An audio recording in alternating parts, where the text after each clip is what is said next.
วัสดีครับยินดีต้อนรับสวัสดีครับยินดีต้อนรับเข้าสู่ช anel สไตล์ครูเอาดิเอาอะไรอ่ะ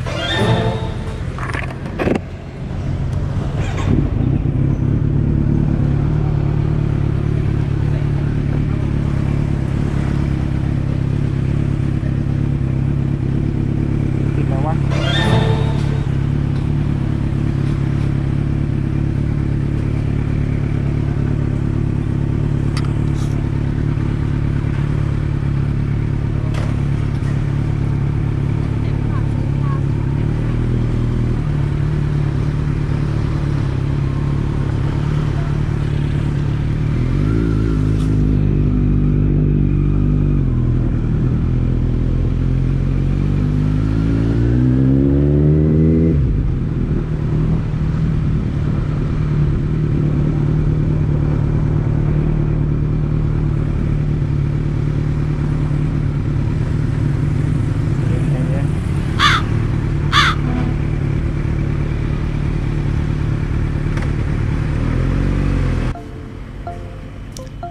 ครับ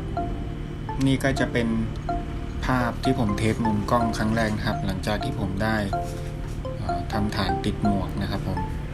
ภาพที่ได้มาก็ถือว่าโอเคนะครับถือว่าอยู่ในระดับที่ดีแต่ว่าผมยังติดเอียงคอไปทางซ้ายนะครับเพราะว่ามีหุ่นซ้อนเนาะ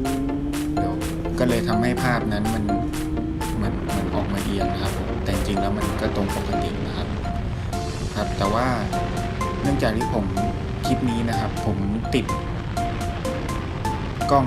ไปแล้วแต่ว่าผมยังไม่ได้ต่อสายไมค์ครับก็จะทำให้มีเสียงลมรบกวนนะครับเข้ามาเยอะพอสมควรนะครับ